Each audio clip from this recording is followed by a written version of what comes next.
Neo news हर्पल की खबर में इस समय हमारे साथ जुड़ चुके हमारे साथी गोविंद भारद्वाज। गोविंद जी, लॉकडाउन का 12वां दिन और सीएम योगी की अपने विधायकों के साथ में वीडियो कॉन्फ्रेंसिंग, इसमें उन्होंने साफ कहा है कि लॉकडाउन 15 अप्रैल तक ही रहेगा, उसके बाद में उसको समाप्त कर दिया जाएगा। लेकिन उसमें बंदिशें रहेंगी, वो किस प्रकार से लागू किया जाएगा, लॉकडाउन जो हटाया जाएगा उसको किस प्रकार से ब्रेक किया जाएगा, तो इसके लिए क्या जानकारी है आपके पास? धीरेन्द्र, आपको बता दूं कि 12 दिन लॉकडाउन को हो चुके हैं। ऐसे में जिला प्रशासन लॉकडाउन को पूरा सफल बनाने में पूरी मुस्तैदी और पूरी सतर्कता बरत रहा है और वही प्रशासनिक सभी अधिकारी मोबिलिटी पर है और जगह जगह पुलिस चेक पोस्ट, जो कि लोग बाहर नहीं निकले। तो वो रूटीन जो चला रहा है पिछले 12 दिन से, वो बरकरार जारी है प्रशासन का। प्रशासन लगातार कार्रवाई कर रहा है, जो लोग बेवजह बाहर निकल रहे हैं, और अपील भी की जा रही है कि पूरे लॉकडाउन के दौरान लोग घर के अंदर रहेंगे और इसका पूर्णतः पालन किया जाएगा, अन्यथा किसी के लिए कानूनी कार्रवाई भी की जाएगी। और जिस तरीके से सीएम योगी ने अधिकारियों के साथ मीटिंग किया है कि अगर 15 तारीख को लॉकडाउन खत्म होने जा रहा है तो आप व्यवस्थाएं कैसे रखेंगे, कैसे सोशल डिस्टेंसिंग को मेंटेन किया जाए, तो ये सबसे बड़ा सवाल है। अगर कहीं भी कोई चूक हो गई, कहीं भी अगर कोई संक्रमण की संभावना अगर बढ़ गई, तो फिर हालात और बिगड़ जाएंगे। तो ऐसे में सीएम ने सभी जो कैबिनेट के अधिकारी हैं और उनके साथ सबको बुलाकर उनको सुझाव उनसे लिए हैं और सीधे तौर पर उनको निर्देश भी दिए हैं सीएम ने कि कैसे सोशल डिस्टेंसिंग मेंटेन रखनी है, किन सेवाओं को चालू रखना है, किन सेवाओं को आंशिक रूप से चालू रखना है। अगर जो सेवाएं चालू रहेंगी तो उनमें सोशल डिस्टेंसिंग को कैसे मेंटेन रखना है, लोग एक दूसरे के करीब नहीं जाने चाहिए, लोग कहीं भीड़ में खड़े नहीं होने चाहिए। तो ये बहुत ही चुनौतीपूर्ण है। लॉकडाउन अगर खत्म होता है तो उसके बाद की जो रणनीति है वो पूरी प्रशासन और शासन के अधिकारी हैं वो तैयार कर रहे हैं, और सीएम योगी ने सभी अधिकारियों से सुझाव मांगे हैं और इसके लिए अधिकारियों को निर्देश दिए हैं कि लॉकडाउन खत्म होने के बाद सोशल डिस्टेंसिंग को कैसे मेंटेन किया जाए, लोगों की भीड़ एकत्रित नहीं होने दी जाए, किन सेवाओं को प्रभावी रूप से चालू रखना है, किन सेवाओं को रोक कर रखना है। तो ये सारी चीजें सीएम ने अधिकारियों को आज बोली है। हाँ गोविंद जी, आज 12वें दिन क्या हालात रहे मथुरा शहर के? और मथुरा शहर में मैं आपको बता दूं कि अधिकारियों का जो रूटीन जो है, सभी चेक पोस्ट, सभी व्यस्तम बाजार, कॉलोनियों में उनका भ्रमण वो बरकरार है। ऐसे में अधिकारी मुस्तैदी के साथ लगे हुए हैं और तमाम टीमें वो भी काम कर रही हैं जिलाधिकारी और एसएसपी के निर्देश पर कि जो लोग कालाबाजारी में संलिप्त हैं या कालाबाजारी कर रहे हैं।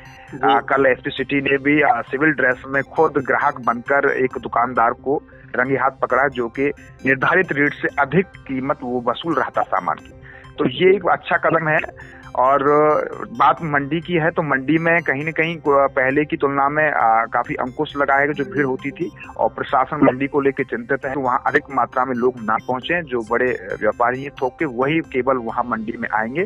जो आम लोग जा रहे हैं उनके लिए बिल्कुल रोक लगा दी है प्रशासन ने कि वो लोग बड़ी सब्जी मंडी में से सब्जी नहीं खरीदेंगे, क्योंकि वहाँ भीड़ की संभावना रहती है, और जब भीड़ की संभावना रहती है तो सोशल डिस्टेंसिंग और लॉकडाउन का पूर्ण रूपेण उल्लंघन होता है, जो किसी भी कीमत पर बर्दाश्त नहीं किया जाएगा। गोविंद जी, कुछ सैंपल भी आने थे, जैसे कि जो जमाती पकड़े थे और बरसाना का संविदा कर्मचारी था, जयसिंहपुरा से एक संदिग्ध बिल्कुल धीरे मैं आपको बता दूं कि सैंपलिंग की जो प्रोसेस है ये बहुत ही सेंसिटिव है और स्वास्थ्य विभाग बहुत ही गंभीरता से इसे ले रहा है मथुरा जनपद में। कि पिछले दिनों जिस तरीके से निजामुद्दीन की मरकज में शामिल होकर जितने भी जमाती मथुरा में आए थे, उनको लगभग ज्यादातर जमातियों को आइडेंटिफाई कर लिया है।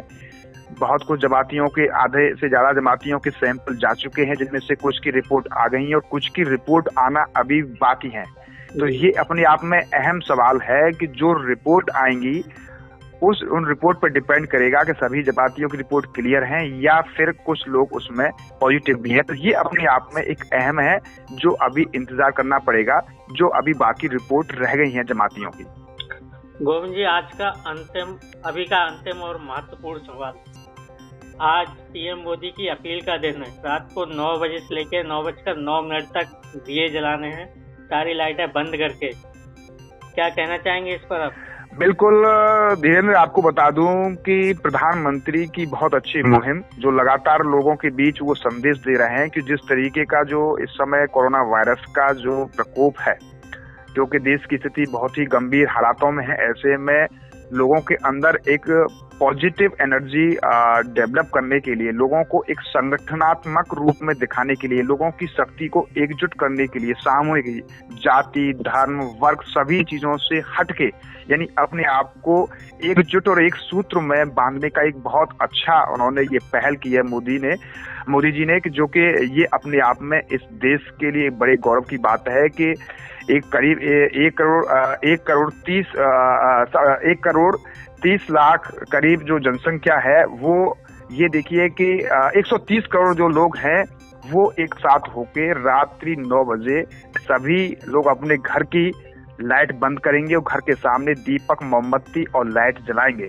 यानी ये संदेश देंगे और एकजुटता और सामूहिक महाशक्ति का संकल्प भी लेंगे कि पूरे भारत की जनता सब एक साथ है और कोरोना वायरस से लड़ने के लिए पूरी शक्ति के साथ वो सामना कर रहे हैं।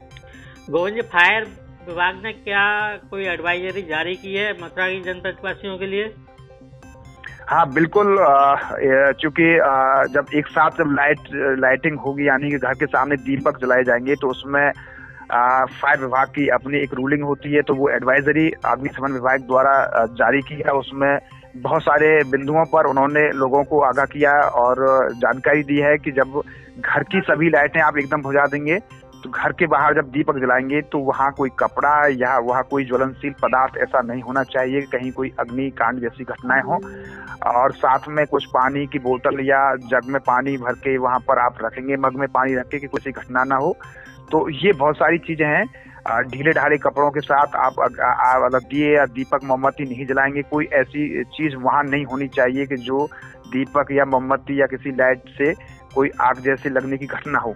तो ये लोगों को चेतावनी पहले दी गई है। दूसरा, उन्होंने ये भी कहा है कि जब पूरे घर की जब एकदम लाइट बंद होंगी और फिर कुछ समय बाद जब एकदम लाइट जब जलाई जाएंगी, तो क्योंकि पूरा लाइटिंग एकदम ऑफ होगी पूरे प्रदेश की, तो फिर एकदम लाइट जड़ेगी, तो कहीं ऐसा नहीं हो कि आपके घर में जो विद्युत यंत्र लगे हुए हैं वो एकदम कहीं फॉल्ट में आ जाए। तो इसलिए एक एक करके जलाना है, यानी एकदम सभी विद्युत उपकरणों को नहीं ऑन करना है। तो ये उनकी एडवाइजरी है कि लोग सावधानी बरतें और घर के सामने इस प्रधानमंत्री के इस आह्वान को और संकल्प को पूरे सभी समर्थन करते हुए एकजुट होकर सभी लोग संकल्प लें और इस कोरोना महामारी से बचने के लिए एकजुटता का अपने आप को पूरे विश्व को संदेश दें।